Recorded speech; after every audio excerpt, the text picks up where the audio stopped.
Well, everybody, we are here to talk about middle schoolers because they baffle some of us that are parents, and I have brought in what I call middle school experts as well because they have some.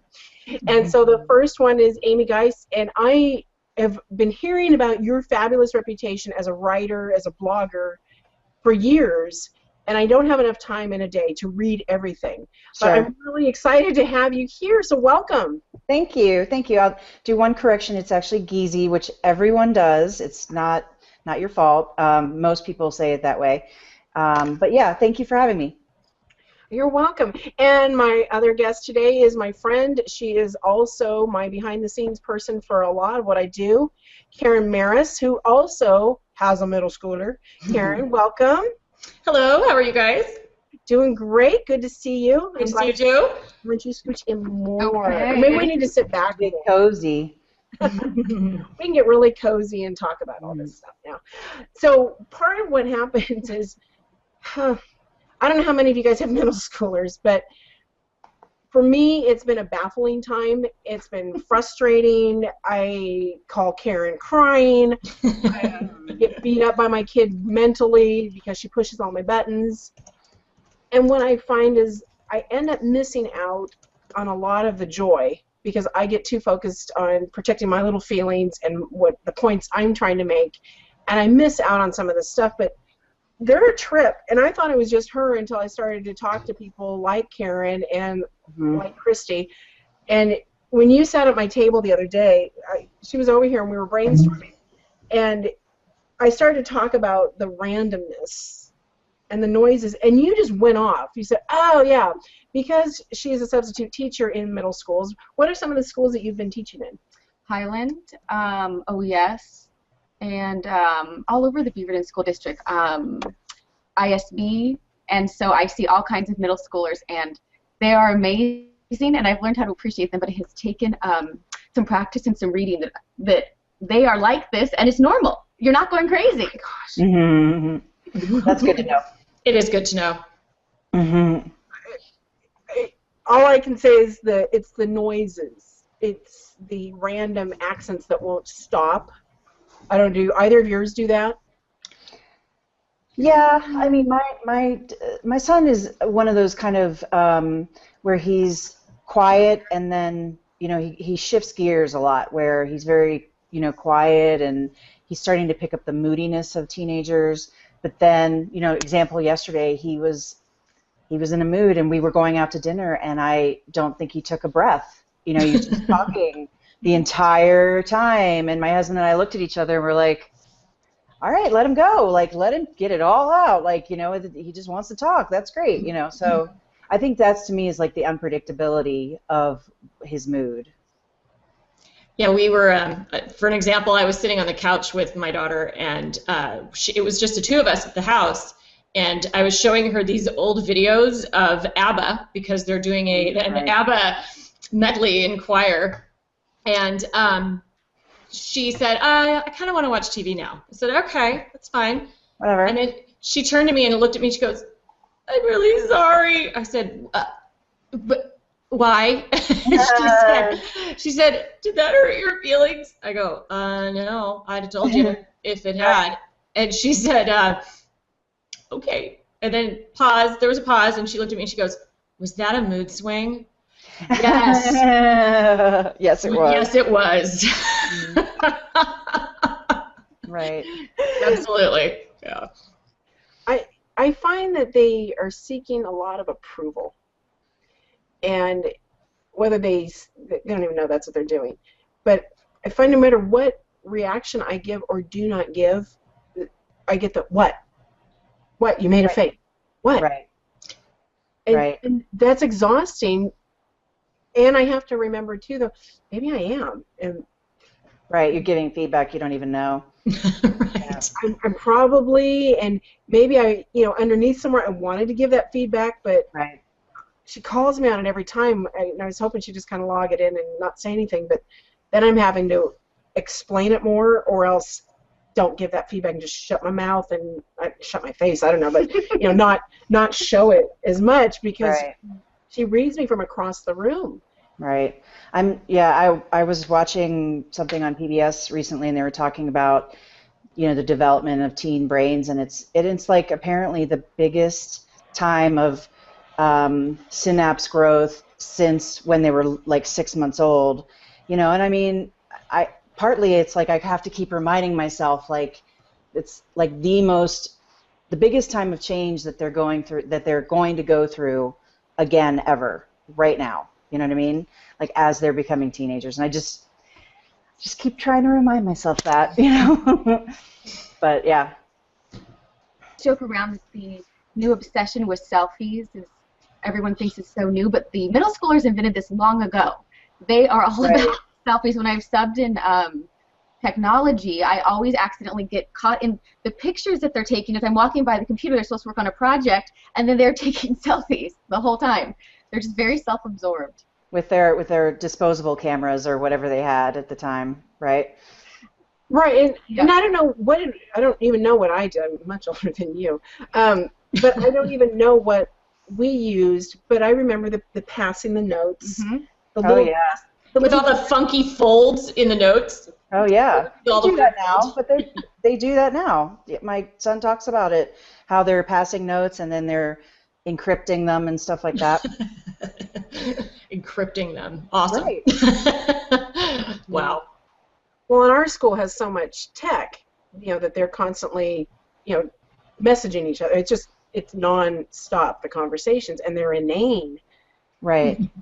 But that's the other thing that cracks me up is, like, we try to give him his space on his phone or other things, but you'll see it or you'll check in or whatever, and it's like, emoticon, yay, emoticon, this, and I'm like, you guys aren't even saying anything to each other. It's like you're just sending cats back and forth. I don't find it as, it's not even communication. I don't know what it is. I think part of it is, at least for us, if I'm really focused on Savannah and give her my full attention, I mean, phone down, no TV or anything else, she doesn't have that desire to do that. Mm-hmm. So I think part of it is a bid for that undivided attention that they get from their peers, that instantaneous validation, reaction. I don't know. What do you think? They need instant feedback all the time. So you say something, feedback, feedback, feedback. It's they're in like this very energetic stage where everything's very intense. It's like, hi, right. Hi, how are you? Hi, hi, hi. And if you're not right there with them, they'll get very frustrated. Right.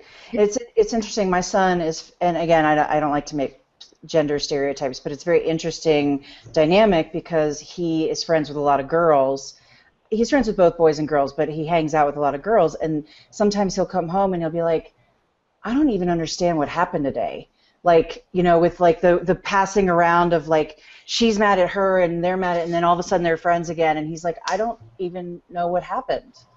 Like he can't explain it, like and then everybody's friends again, you know what I mean? And, well, at least they get through that, because it used to not go that quickly. It used to right. be, we're still mad. Do you remember why you're mad? No. And, the boy-girl thing, that yesterday we had 7 of them over here. They all came off the bus and were at our house for 4 hours. Mm-hmm. And just listening to their conversations, but I walked in on them, interrupted them in the garage, and they all had their phones in a pile. And so that they wouldn't be on the phone, so they'd be communicating. They're focusing on each other. And they even had the soccer ball they were passing around to make sure everybody got heard. They're self-monitoring. Yeah. That's really interesting. I wonder why. They go to a youth group, and our friend Heather has this amazing youth group that these, like 20 of them, 25 of them go every week. And she is introducing some of these skills in a game format, and it sinks in because they do it all the time, and they're seeing what works, and they like it. Okay. And so I love it. That's great. It gives me hope. Right. Yeah, patterns of this generation I worry about because it's less interpersonal. Right. Right. That's starting to be focused on. Yeah. Well, when we gave and Declan's a little bit younger. He's actually almost 12, but just finishing his first year of middle school. Same with Kelly. Yeah, and so So he got a cell phone earlier than we expected because we really wanted him to have one going into middle school. But we required a contract and laid out a bunch of rules. But the funny thing I'm finding is we have to have a refresher. Like just last night, he got on Skype with a bunch of friends at 9:30 at night, and I was like, did I forget the rule that you were supposed to turn off the phone at 8 o'clock? And he was like, there's a rule about that? I'm like, I think we're pulling out the contract again tomorrow. And now you go to bed. It's time for bed, So, yeah, it's interesting. Like, we totally went over it, and then he just keeps forgetting parts of it. It's a convenient memory. Right. I find that with a lot of things. And this morning I awakened, and I don't know, maybe everybody goes through this. I don't know. We have been known to wake up to a house with glitter all over the floor. Because it was Halloween and we had the house so spooky, she said it was kind of a drag and she wanted it perkier. There was glitter everywhere, and in Austin's room too, and he was really ticked. And this morning I woke up and my placemats had the initials NW in block letters sliced into them, one of my placemats, because she did not want to cut the glass table, so she put a placemat under the X-Acto knife in the paper. Mine doesn't think it through. Huh. I would say that happens too. Yeah. What I find too is that I know Savannah, Susan's daughter, is very outgoing. She's very social, whereas my daughter is very introverted. She's very quiet, and she's quiet at school. If she feels she's in a safe place, then look out. And so I wanted to ask Christy about that. Do you find that in your classes that you've subbed and some of the tutoring students that you've had, those personality differences as far as social versus maybe not so social, do you see what are the similarities between the social kids and the maybe introverted kids, and what are some of the big differences that you see as they get older and further into their teenage years? Do the introverted ones withdraw more, or what do you find? This is really a neat topic that you're bringing up, and I've been doing some research on the power of introversion, because about 5th grade, 5th, 6th grade, there starts to be this transition where students really, really notice other students socially, and so the students that are naturally more introverted sometimes start thinking there's something wrong with them. And so lately, like some of the students that I work with, we kind of work on these skills of, first of all, you're awesome. Just because you're more withdrawn, there's a really neat TED Talk called The Power of Introversion that talks about, like, you are so rad. Like, oh my gosh, I'm perfect how I am. And then actually kind of training kids with skills of how to enter conversations and feel really empowered in who they are. And also then train them in the skills so they know how to enter if they choose to, so they don't feel outside, because sometimes I've noticed students can start feeling kind of depressed or withdrawn, and so there's just kind of this conversation that can be had, or sometimes you don't even have to bring up a conversation. It's when I would tutor students, I just kind of train them in this dialogue of, oh, that's neat, that's a great idea, you can say that. And so it doesn't always have to be as obvious. You can do it really subtly through just dialogue as well.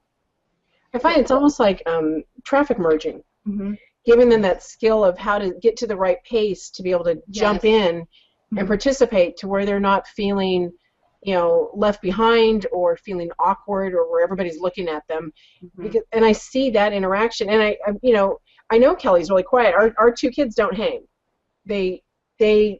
Savannah will be fiercely protective of Kelly if she sees anybody not being nice to Kelly. But they don't have that common reach as far as communication. Savannah's it's constant. It's fast, it's a shift, it's loud, it's out there. I don't know where she gets it. But she, really? And yet she is an introvert. And she doesn't think she is, but she is. She gets tired. She'll tell me, I'm exhausted from being on today. I need to just sit. And she'll go recharge. Right. And Right. and I don't think all kids are like that. Maybe more than we realize. And I've always looked at that as the divider line: is where do you go to recharge? And I watch my kids. My son, 9, he pulls way back and just shuts off. Where she just ends up just exhausted. Her cheeks hurt from smiling because she's on all day, or whatever it is. But she's learning to recognize that that's what it is, which is I'm glad she's recognizing that and doesn't feel that need to constant go like she did last year. Well, Right. no, it's we live in an extroverted society where that is celebrated, and so sometimes students who can perform that are actually more introverted perform like, oh, I can keep up with the extroverted society. So you almost have to be fearlessly introverted. Like, I'm not going to join, but learning how to self-monitor, that is really an empowering. Right. Point. I'm a mix of introvert and extrovert, and through years of therapy and other various things, like, my therapist was like, you need to make sure you plan your time so you have introvert time and then extrovert time and alternate it, because I would blow myself out or I would be in my hole too long. And I'm seeing that same thing in Declan, and we're trying to teach him that, like, you need to watch when you're, getting tired or of being around people, or when you need to be around people, because he is kind of a mix, you know what I mean? And that it's okay, like, just little tips, like if you're getting overwhelmed by something, it's okay to just go to the bathroom and chill out for 10 minutes, you know what I mean? Just like get away from everybody and get your head together, you know what I mean? And just things like that. Yeah, it's interesting. Kelly hates lunch recess. Right. Because there's just so much chaos around her, and there's so much conversation, and she's slightly hard of hearing, and so it's hard for her to pick up on the pieces of conversation, and then it's hard for her to join in, and so she just goes to the library and just chills out and reads in her book. And No, totally. Yeah.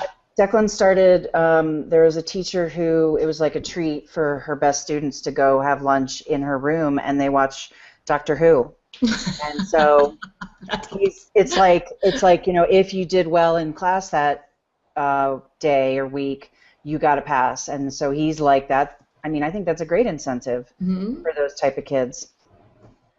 It is, but I'm glad you brought up, Aimee, that we don't have to be one or the other. Right. You can just have leanings towards, and maybe next year you're going to have leanings the other way. Right. And it also depends on your friends and your classes and everything else. You're right, because somebody can be very outgoing when they're with their safe group, and when they get outside that, suddenly they're withdrawn. I know I have to speak for myself. I go to parties, I am more comfortable helping out in the kitchen and starting to clean up than I am trying to get in the conversations and make small talk, with or without alcohol. It doesn't matter. I'm more comfortable in the supporting role. Right. And I don't know how that will play for my kids. We'll see where they end up. But I wanted to bring up a comment. Lany Sullivan posted, the go-to girl. I think we never leave junior high at sometimes. Oh my gosh. It's the truth. It is totally the truth. I swear, I think that sometimes the things that he's going through are harder on me than it is on him, where I'm reliving stuff that I went through, and he's just like, what is your problem? Where I'm like, oh, how did you feel when they said that? And he's like, I don't care. You nailed something right there. I've always said for years, long before I had children, that my own personal version of hell would be to relive junior high exactly the way that I did it with adult knowledge. Right, totally. Would be totally. Oh my God. It's like I honestly am like thinking I need to go back to therapy myself, because I'm like, he's doing okay. I mean, it's middle school, but it's like me, I'm taking things personally or feeling things for him that are not there. Right. That's huge. It is common, and it's hard to not project that, and especially when you want to keep them from pain. Right. And it goes the other way. I mean, my poor kid's like, just because you were the perfect kid or whatever. I'm like, not really. But as far as respecting my parents and doing chores and things like that, they make me nuts. She kills me because she doesn't. I can force it, I can cram it down their throats. But my sage of an aunt Carmen, who is 93 this year. Wow, good for her. Yeah. She says, Susie, just do the housework. you're the only one it bugs. And then you don't have to hang with them and listen to their inane conversations for a while. It's your escape.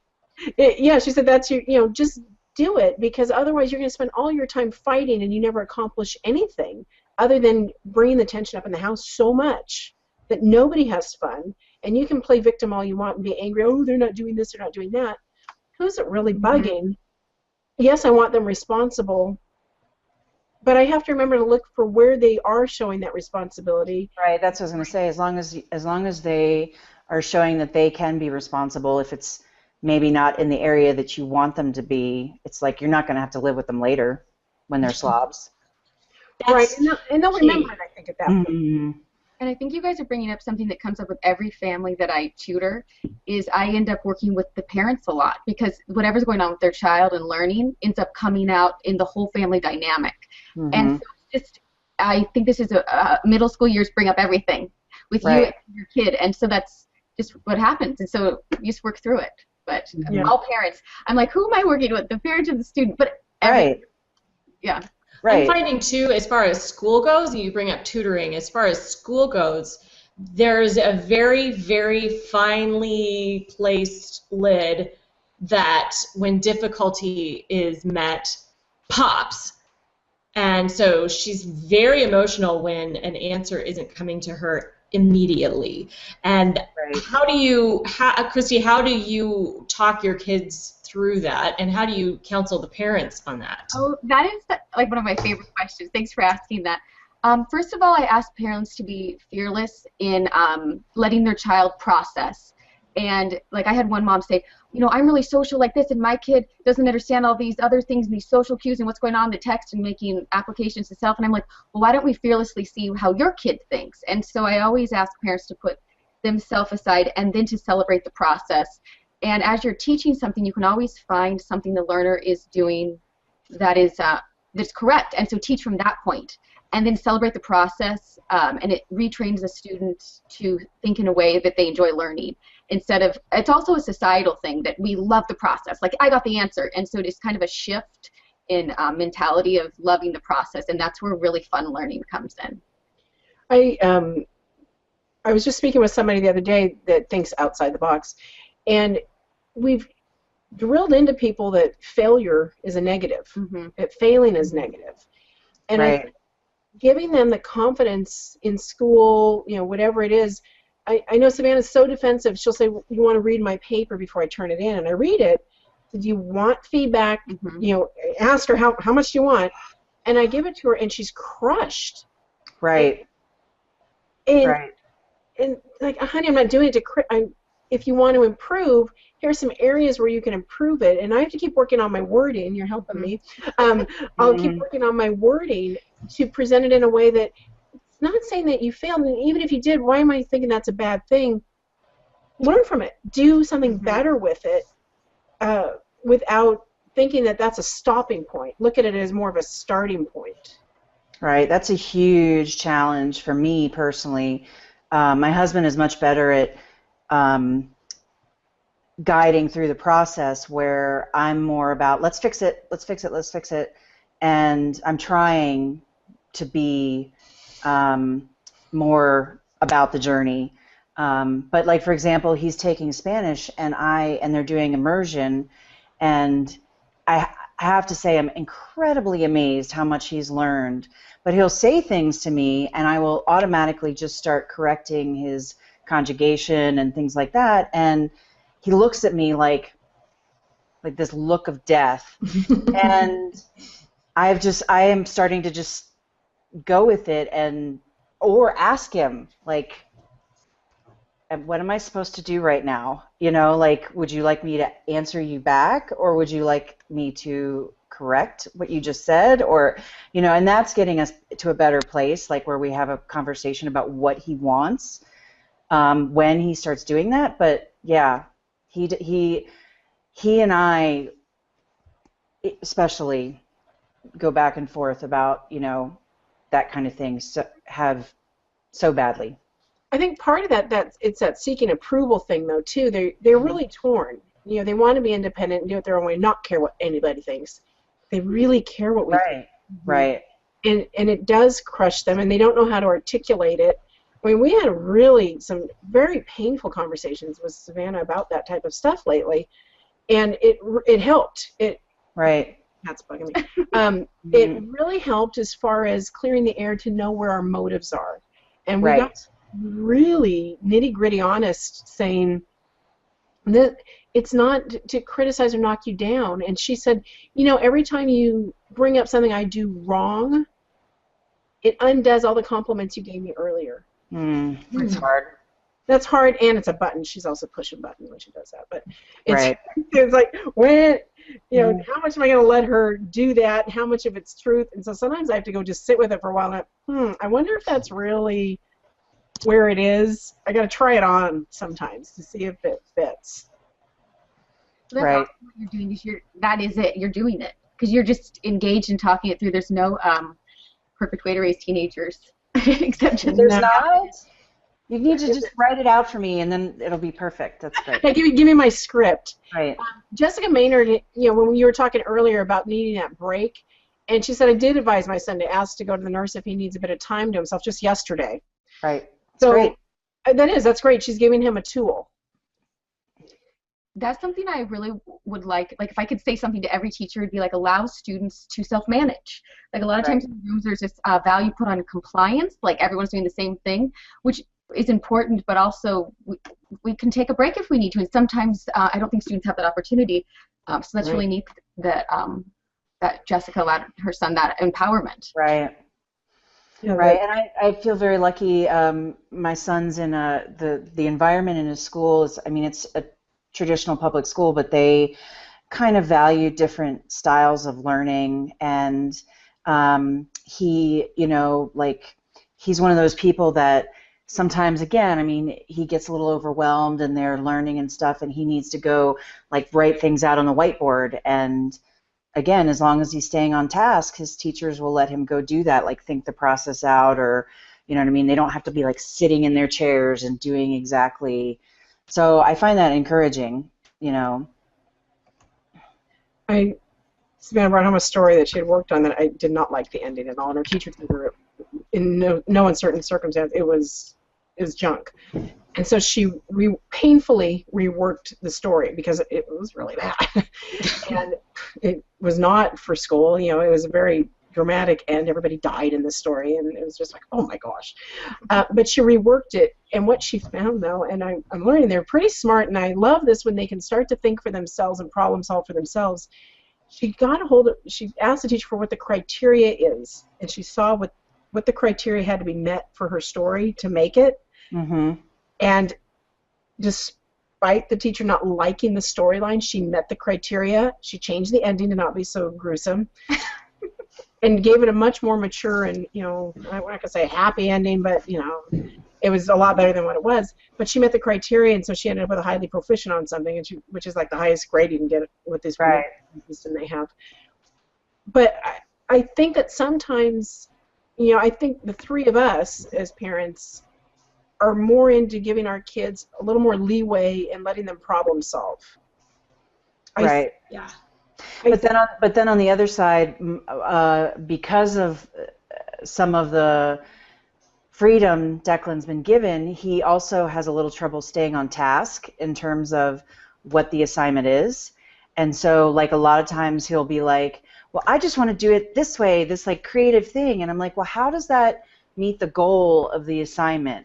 And so that's something that we've been really working on, and actually he's been getting a lot better on, but that's been a big source of fights where I'm like, you know, you can't just go into your job and your boss assigns you to do something and you're like, well, I want to do it this way, you know.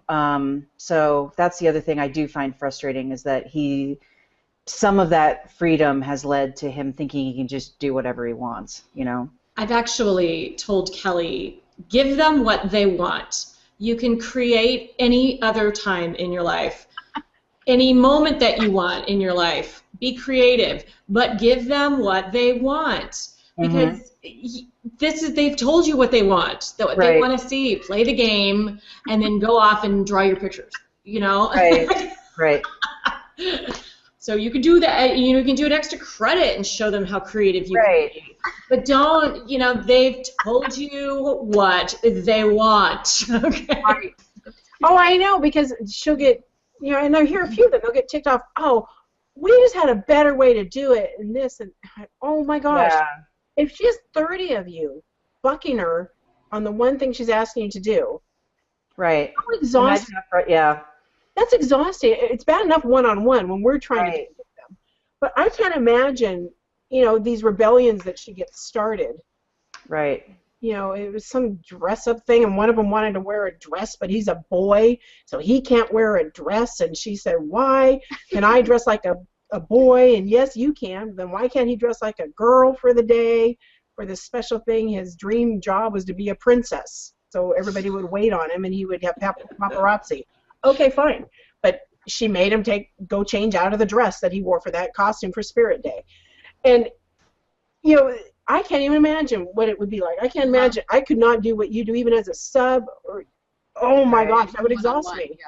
Well, that leads me to a question, actually, Christy. If how do you advise some of your students to advocate for themselves? That's a really great question. Because Kelly, she'll come home to me and say, I don't like the grade that I got on this because this is what I was trying to say with it. And I said, well, I tend to agree with you, but I can't fight your battles. You're in 6th grade, and they would kick me out anyway. And so, what do you want to do? Well, I don't think I want to say anything. Well, there's my little introvert popping out. Right. And so, how do you advise your students? Hey, if you're unhappy with this, it's up to you to find your voice. And so tell me how you tell them to do that. I mean, what specific advice? Like point A, point B, point B. I help them clarify their process. So it's like sometimes it's just a big emotional mess. Like, they don't understand. I don't like them. I did it like this, and it's so good, and no one understands me. It's like, first of all, your idea of the rock, okay? You're so amazing and out of this world. So we spend a lot of time like just being like, you are so rad, and everybody knows it. And so then, okay, we deal with that. And then it's like, were you misunderstood? What did you want this to say? So you try to clarify what they said. What did your teacher want? So I think breaking apart I'd say deal with everything. It's like, how did you feel? What did you want to say? What did your teacher say? And if you honor every single part of it, it like somehow flushes it out. So the learner's like, oh, actually, I guess I can just implement that, and it can have my message, and I am rad. And it's like, well, I'm middle schooler, I know that. So. Yeah. But do you mean, like, do you kind of help them through if they have to go back and approach the teacher to discuss it, or because we've kind of advocated, like, you know, if Declan doesn't do well on a test, that, you know, that means you know, that there's just more to learn, you know what I mean, and that he didn't understand, you know, the things. But then there have been a couple times where the story we've gotten from him is that there's been some kind of unfairness going on, and we've kind of talked through, like, do you need to go back and just rediscuss this with your teacher? Mm-hmm. And, you know, how do you feel about that? That's a hard question, and I think what I've had students that have had teachers that have really frustrated them. And so, I've had students that have had amazing teachers, and so I have to clarify what the situation is. And so sometimes, you know, we're all human, and a teacher maybe is having a human year and isn't maybe being clear in their expectations. Mm-hmm. And so I'll say, this is like a work experience. Right. Your teacher isn't clear. We always honor adults because that's their role, but you can still disagree. It doesn't mean you can't disagree. And so I try to figure out what's going on. Is it the student? Maybe the teacher isn't being clear, or maybe the student's trying to get away with something. And so I'd say over-communicating. Right. Like, email the teacher, do it 3 ways. Okay, what are we going to do? Like, make a calendar, flush it out, figure out what it is, and figure out if it's a learning experience, or if your child is right, or if there's a lack of clarity. Right. It can be any of those. It's interesting to me, like, and I know I take a little bit of a grain of salt with my son just relaying what they're saying, but I've found a huge difference with how middle school teachers are talking to the kids versus elementary school teachers, even like 1 grade difference, you know what I mean, in terms of the language, and it's just so much more adult to me, and a lot of things I'm like, really? That's what they said today? You know, and part of me gives them a break in terms of I know they're dealing with a whole different animal, but that's been a big shocker for me going into middle school, is like the difference of communication style. And remember, we're also in an urban school, so that's part of it too. But it loses a lot of that nurturing feel. I think that's a hard transition. Yeah. Well, I think they're torn too. They want, they want to be treated as I'm going to be a teenager. I'm at that age. I don't need you doing this. The moment when my kids stopped having me read stories to them at night, that's a heartbreaking moment for me, because it was our time to connect and kind of decompress from the day, and we don't have that same kind of time anymore. I have to find a new way to create that. But I think they're still torn too. They want to be the little kid, and I don't know how long that goes on. For some of them, it goes on all through high school. Right, and I mean, do you mean that is why the teachers treat them differently, because they're trying to communicate with this new? I think that's. We have 2 middle school teachers, and one of them is more used to dealing with the middle schoolers. The other one was just brought up into it, and there's a huge difference. One of them that has the experience seems to understand that, okay, which one am I getting today? Which one are you today? Are you the little kid, or are you the more responsible grown-up kid today? Right. I mean, I have just been kind of shocked, the level of, I don't know. I mean, it's gone to the place where I'm almost like contacted, but it's like then I'm trying to remind myself it's his world, and unless it's something dangerous or inappropriate, it's not my business. You know what I mean? So. Right. This gets us back to that, that thing Yvonne was saying. Yvonne Heinemann says, failing got me to where I am today. I need to fail here and there, and kids need failing is okay. And I think this goes back to that. And I also cannot imagine how exhausting it would be for a teacher. I mean, hats off to them. Right, totally. As a parent, I have a hard time just knowing when to reach out more, when to shut up, when to just let her spew it out. And Karen and I were talking about this yesterday with customer service. When the emotions are so high in a situation, the best thing you can do is just let them barf it out. Right. Because it gets it out of the way. You're focusing on them. You're hearing them. They feel heard. And hopefully you won't get wrapped up in the emotion, though, and take it personally yourself, building on that, and it gets worse and worse and escalates. That's where I have the hardest time, is to not let it escalate and to remove my emotional piece out of it. Right. Totally. Yeah. Karen, how about you? That customer service piece that you just mentioned, that's a really good analogy for kids who are, they're going to come at you with emotions that are uncomfortable for you. Right. And it's really hard not to shut them down, to just go, I don't want to, but giving them that space. And I said, we created an environment here for them because you and I grew up in an environment where it was a lot more difficult. Those were uncomfortable. It's the everything's fine generation. Everything's fine. Right. And I said we created an environment where they have a safe place to express themselves. And I go, and here it is. Right. Oh my God. And he said, yeah, you're right. That is really hard to not. Okay, I'm sorry. My internet's being. Okay. Well, we got the gist of what you said, and I totally agree. Again, having. I'm first generation American from a German family, and I have so much of that in me where, that kind of characteristic of just no, we're just going to shut it down and not talk about it, and so when he brings these things up, these feelings, and compounded with the fact of reliving it, I'm totally with you. I had such a painful time in middle school.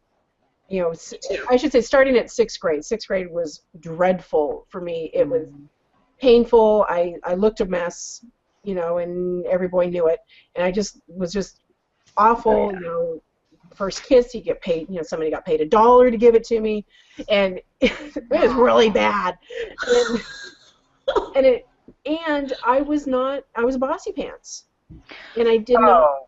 Let's hear for the bossy pants. Right, totally. And I had to learn, though, how to deal with that and the rejection of it. And I had a lot of lonely time.